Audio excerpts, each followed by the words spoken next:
नमस्कार. स्वादिष्ट रेसिपीजमध्ये आज आपण बनवणार आहोत मऊ मोकळा आणि स्वादिष्ट असा अख्खा मसूर भात.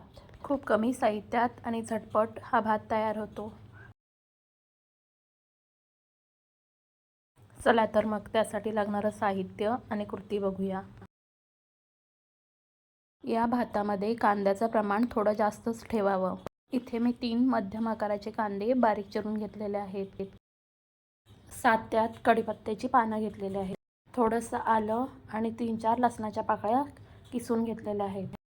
कोथिंबीर बारीक चिरून घेतलेले आहे आणि एक मध्यम आकाराचा पूर्ण पिकलेला टोमॅटो बारीक चिरून घेतलेला आहे. इथे मी अर्धी वाटी अख्खे मसूर भिजवून घेतलेले आहेत. त्याला हलके मोड आलेले आहेत. आणि इथे मी 1.5 वाटी रेशनचे तांदूळ स्वच्छ धुवून अर्धा तास भिजवून घेतलेले आहेत. तांदूळ आपल्याला आयत्या वेळेस धुवून घेतले तरीही चालतील. आता इथे मी गॅसवरती पातेलं तापायला ठेवलेलं आहे. त्याच्यामध्ये तेल घालायचं आहे. तेल चांगलं तापलं की त्याच्यामध्ये आपल्याला मोहरी घालायची आहे. मोहरी चांगली तडतडली की त्याच्यामध्ये आपल्याला जिरं घालायचं आहे. जिरं चांगलं फुललं की त्याच्यामध्ये आपल्याला कढीपत्त्याची पानं घालायची आहेत. आता या फोडणीमध्ये आपल्याला बारीक चिरून घेतलेला कांदा घालायचा आहे. आणि आता हा कांदा आपल्याला तेलामध्ये व्यवस्थित परतून घ्यायचा आहे.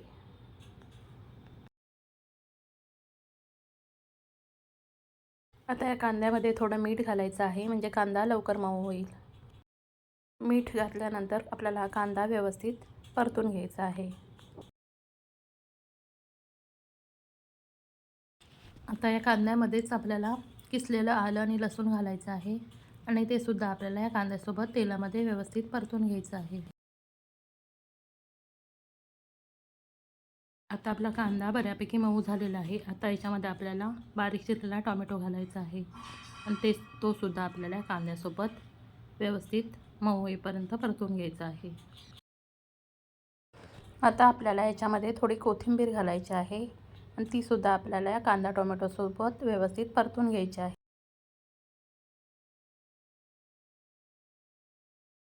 आता आपला कांदा टोमॅटो व्यवस्थित मऊ झालेला आहे.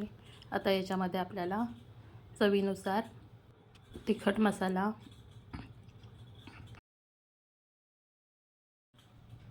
काश्मीरी मिरची पावडर घालायची आहे. त्याचबरोबर मी याच्यामध्ये आता 1 चमचा किचन किंग मसाला घातलेला आहे. आता याच्यामध्ये आपल्याला थोडीशी हळद आणि हिंग घालायचं आहे आणि हा आता मसाला आपल्याला व्यवस्थित एकजीव करून घ्यायचा आहे.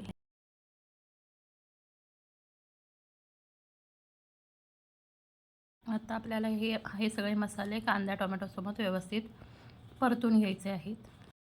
आता आपले हे सगळे मसाले व्यवस्थित एकजीव झालेले आहेत. आता याच्यामध्ये आपल्याला स्वच्छ धुवून घेतलेल्या अख्ख्या मसुरा घालायच्या आहेत.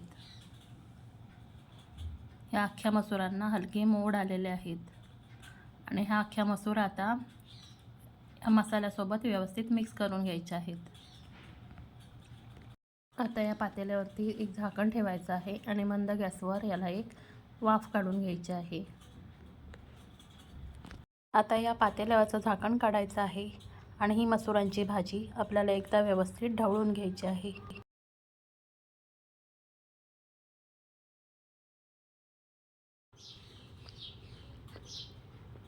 आता याच्यामध्ये आपल्याला स्वच्छ धुवून घेतलेले तांदूळ घालायचे आहेत.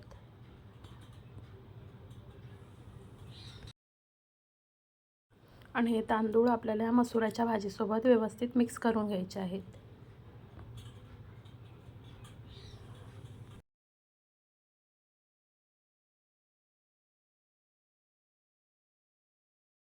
आता आपल्याला याच्यामध्ये ज्या वाटीने तांदूळ घेतले होते त्याच्या दुप्पट पाणी घालायचं आहे. पाणी इथे आपण गरमच वापरणार आहोत. या वाटीने मी 1.5 वाटी तांदूळ घेतले होते. याच वाटीने मी 3 वाट्या पाणी घातलेलं आहे. पाण्याचं प्रमाण तुम्ही कमी जास्त करू शकता. पाणी घातल्यानंतर हा भात आपल्याला व्यवस्थित ढवळून घ्यायचा आहे. आता मीडियम गॅसवरती हा भात आपल्याला व्यवस्थित शिजू द्यायचा आहे. आता आपला भात हा बऱ्यापैकी शिजलेला आहे. आता आपल्याला एकदा हा ढवळून घ्यायचा आहे.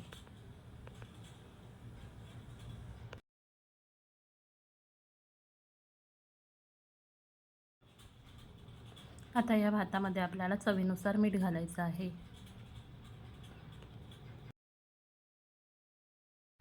आणि हा भात आता पुन्हा एकदा व्यवस्थित ढवळून घ्यायचा आहे.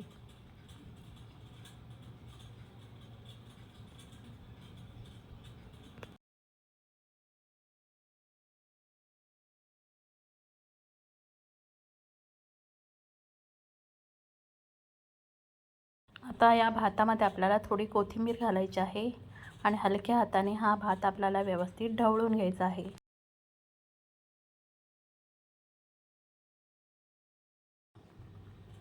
आता अजून थोडा वेळ हा भात आपल्याला मंद गॅसवरती शिजू द्यायचा आहे.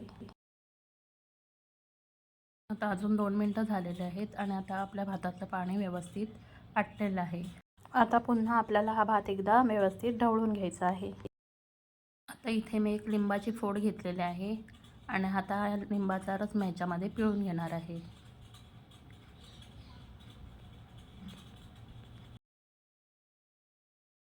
आता लिंबाचा रस घातल्यानंतर आपल्याला हा भात पुन्हा एकदा व्यवस्थित मिक्स करून घ्यायचा आहे.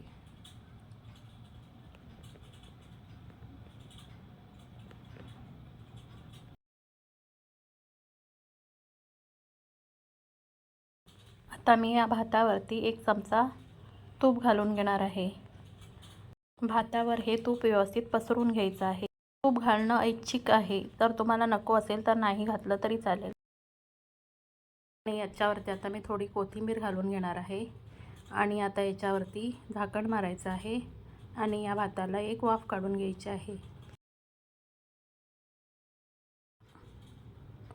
आता 5 मिनिटं झालेले आहेत. आता आपण झाकण काढून बघूया. आता आपला अख्ख्या मसुरांचा भात तयार झालेला आहे.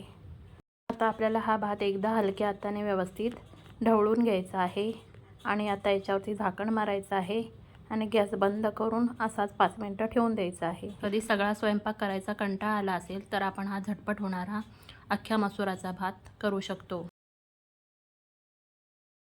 हा गरमागरम मसूर भात आपण आंब्याचं किंवा लिंबाचं लोणचं आणि एखादा पापड किंवा असाच सुद्धा खाऊ शकतो. तुम्ही हा भात एकदा नक्की करून बघा. आणि जर रेसिपी आवडली तर लाईक करायला विसरू नका.